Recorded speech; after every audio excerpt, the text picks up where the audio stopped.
नमस्कार। आज हम उन गलतियों के बारे में बात करेंगे जिसकी वजह से बहुत सारे स्टॉक मार्केट इन्वेस्टर्स को नुकसान होता है और कई बार तो उन्हें पता भी नहीं होता कि उन्होंने गलती कहाँ की है। सो आज के इस वीडियो में हम उन 5 गलतियों के बारे में बात करेंगे जिन्हें आपको बिल्कुल भी नहीं करना है। चलो तो पहली गलती के बारे में बात करते हैं। बहुत सारे लोगों को स्टॉक मार्केट इन्वेस्टमेंट शुरू करने के बाद शुरुआत में ही लॉसेस होना शुरू हो जाते हैं और ये एक नॉर्मल थिंग है क्योंकि स्टॉक मार्केट को सीखने समझने में टाइम लगता है और वो शुरुआत की गलतियां ही होती है जो आपको एक अच्छा इन्वेस्टर बनने में मदद करती है।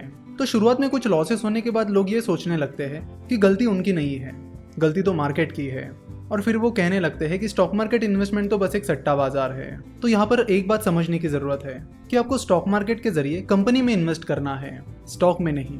यानी जब आप किसी कंपनी के शेयर्स खरीदते हो तो आप उस कंपनी के भागीदार बन जाते हो, शेयर होल्डर बन जाते हो और फिर लॉन्ग टर्म में उस शेयर की प्राइस उस कंपनी के बिजनेस परफॉर्मेंस को ट्रैक करती है। यानी जैसा वो बिजनेस परफॉर्म करेगा वैसे ही शेयर प्राइस लॉन्ग टर्म में उसको फॉलो करेगी। शॉर्ट टर्म में फ्लक्चुएशंस होते रहते हैं बट लॉन्ग टर्म में शेयर प्राइस कंपनी की बिजनेस ग्रोथ को फॉलो करती है। ये चीज आप अच्छे से समझ लीजिए। जैसे कि हम देख रहे हैं कि जेट एयरवेज का बिजनेस पिछले 3-4 सालों से बहुत ही खराब परफॉर्म कर रहा था और अप्रैल महीने से उन्होंने तो अपने ऑपरेशन भी बंद कर दिए हैं। तो लॉन्ग टर्म में कंपनी का बिजनेस परफॉर्मेंस खराब रहा है जिसकी वजह से लॉन्ग टर्म में जेट एयरवेज की शेयर प्राइस भी गिर गई है। तो शेयर प्राइस का परफॉर्मेंस उसके अंडरलाइंग बिजनेस परफॉर्मेंस पर डिपेंड होता है। तो जब भी आप इन्वेस्ट करो तो उस कंपनी के बिजनेस को समझो, उस कंपनी का एनालिसिस करो और पता करो कि क्या वो कंपनी लॉन्ग टर्म में अच्छा परफॉर्म कर पाएगी। तो इन्वेस्टमेंट को आपको इस तरह से देखना चाहिए। बहुत सारे लोग बस कंपनी के शेयर प्राइस की परफॉर्मेंस को देखकर उसे खरीद लेते हैं। यानी कि अगर किसी शेयर ने पिछले 1-2 साल में अच्छा परफॉर्म किया है तो वो तुरंत उस शेयर को खरीद लेते हैं। तो ये इन्वेस्टमेंट का बहुत ही गलत तरीका है जिससे आपको दूर रहना चाहिए और आपको ध्यान देना चाहिए उस कंपनी के बिजनेस पर। नेक्स्ट गलती जो बहुत सारे इन्वेस्टर्स करते हैं वो ये कि वो गलत शेयर्स जिनकी शेयर प्राइस लगातार गिर रही है उन्हें सालों साल होल्ड करके रखते हैं इस आशा में कि कभी ना कभी उसकी शेयर प्राइस रिकवर हो जाएगी। ये एक बिल्कुल ही घटिया स्ट्रैटेजी है। अगर आपको किसी बिजनेस के परफॉर्मेंस पर भरोसा नहीं है, उसका बिजनेस परफॉर्मेंस लगातार खराब होते जा रहा है और फिर भी आप उस कंपनी की शेयर प्राइस होल्ड करके रख रहे हो क्योंकि आपको लगता है कि फ्यूचर में कभी उस कंपनी की शेयर प्राइस रिकवर हो जाएगी, तो ये एक गलत स्ट्रैटेजी है। हम देखते हैं कि बहुत सारे लोगों की हमारे पास क्वेरी आती है कि उन्होंने जेपी एसोसिएट्स में इन्वेस्ट कर दिया है, रिलायंस कम्युनिकेशन में इन्वेस्ट कर दिया है। लगभग सभी को पता है कि इन कंपनीज के फंडामेंटल्स कैसे हैं। लोगों को ये भी पता है कि इन कंपनीज का कुछ नहीं होने वाला, फिर भी वो होल्ड करके बैठ रहे हैं। तो यहाँ पर ना सिर्फ आप अपने लॉसेस बढ़ा रहे हो बट उन पैसों की अपॉर्चुनिटी कॉस्ट भी गवा रहे हो।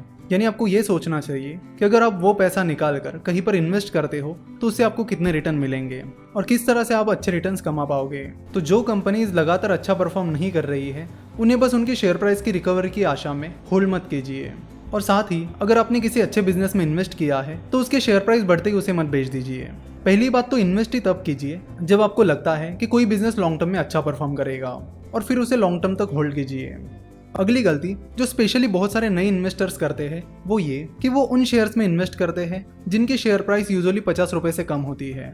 बहुत सारे नए इन्वेस्टर्स कम कैपिटल से शुरुआत करते हैं और इसीलिए वो सोचते हैं कि अगर मैं किसी ऐसी कंपनी का शेयर खरीदूं जिसकी शेयर प्राइस बहुत ज़्यादा है तो मैं 1-2 शेयर ही खरीद पाऊंगा। वही अगर मैं किसी ऐसी कंपनी में इन्वेस्ट करता हूँ जिसकी प्राइस 10 रुपये, 11 रुपये या 15 रुपये है तो उस कंपनी की शेयर प्राइस 10 रुपये से 12 रुपये भी हो जाती है तो मुझे बहुत अच्छा रिटर्न मिल जाएगा। तो ये चीज़ भी बहुत ही गलत चीज़ है। इसलिए हम देखते हैं कि बहुत सारे नए investors Reliance Power, Lanco infra, Suzlon energy, Alok industries, Reliance communication, JP associates इन कंपनीज में इन्वेस्ट करते हैं। इसलिए नहीं कि वो उनके बिजनेस परफॉर्मेंस पर कॉन्फिडेंट है, इसलिए क्योंकि उनकी शेयर प्राइस कम है। ज़्यादातर लोगों को तो ये भी पता नहीं है कि पिछले 4-5 सालों में कंपनी प्रॉफिट भी कमा रही है या नहीं। तो बस शेयर प्राइस कम है इसलिए उस शेयर को खरीदना, ये गलती आप बिल्कुल भी मत करिए। अगली गलती जो कई सारे इन्वेस्टर्स करते हैं वो ये कि जब जिस कंपनी के शेयर्स उन्होंने खरीदे हैं उसकी शेयर प्राइस अगर गिर जाती है तो वो उस कंपनी के शेयर और ज़्यादा खरीद लेते हैं ताकि वो शेयर प्राइस एवरेज हो जाए। और इसी तरह जैसे वो शेयर प्राइस गिरने लगती है वो उस कंपनी के ज़्यादा से ज़्यादा शेयर्स खरीदने लगते हैं। हाँ, अगर आपको लगता है कि वो बिजनेस अंडर वैल्यूड है, कम प्राइस में आपको मिल रहा है तो ठीक है, लेकिन बस अपनी एक गलती छुपाने के लिए कई सारी गलतियाँ करना ये तो गलत बात है। जब जेट एयरवेज की शेयर प्राइस 250 रुपए से गिरने लगी तब बहुत सारे लोग जिन्होंने जेट एयरवेज में इन्वेस्ट किया था वो जेट एयरवेज के और ज्यादा शेयर्स खरीदने लगे। फिर शेयर प्राइस 150 रुपए पर आ गई और फिर उन्होंने और ज्यादा शेयर्स खरीदना शुरू कर दिए। तो उन्होंने जेट एयरवेज के बिजनेस परफॉर्मेंस को नहीं देखा, उन्होंने बस शेयर प्राइस को देखा कि कैसे मेरी बाइंग एवरेज प्राइस कम हो सकती है। 5वीं गलती जो आपको अवॉइड करनी चाहिए वो ये कि जिस बिजनेस में आप इन्वेस्ट करना चाहते हो उसका आपको इन डेप्थ एनालिसिस करना चाहिए। आप बस न्यूज़ पढ़कर या बस किसी कंपनी की न्यूज़ अच्छी आई है ये देखकर उस कंपनी में इन्वेस्ट नहीं कर सकते, क्योंकि बस एक दो चीज़ों के बलबूते पर कोई कंपनी नहीं चलती है। तो इन्वेस्ट करने से पहले आपको उस कंपनी के बिजनेस के बारे में समझना होगा, उसके प्रोडक्ट्स, सर्विसेज, उसके एथिक्स, कॉर्पोरेट गवर्नेंस, इन जैसी कई सारी चीज़ों को समझना होगा। उनके प्रोडक्ट्स और सर्विसेज की फ्यूचर ग्रोथ को परखना होगा। कुछ टाइम पहले न्यूज़ में एक रिपोर्ट आई थी कि इंडिया में ऑन एन एवरेज 1000 में से बस 13 लोगों के पास 4 व्हीलर है, वही यूएस में 1000 में से 450 लोगों के पास 4 व्हीलर होती है। तो जब कोई ऐसी न्यूज़ आती है तो लोग बस उस न्यूज़ को पढ़कर अपनी शेयर बाय या सेल करने के डिसीजन ले लेते हैं। तो इस न्यूज़ के बाद कई सारे लोगों ने ऑटोमोबाइल सेक्टर में इन्वेस्ट किया होगा, बस ये सोचकर कि इंडिया में 4 व्हीलर्स की डिमांड बढ़ेगी। लेकिन फिर ओला उबर आ गए और गेम पूरी तरह बदल गया। अब तो ऑटोमोबाइल सेक्टर में इलेक्ट्रिक व्हीकल्स आने वाले हैं, तो कई सारे चेंजेस यहाँ पर होने वाले हैं।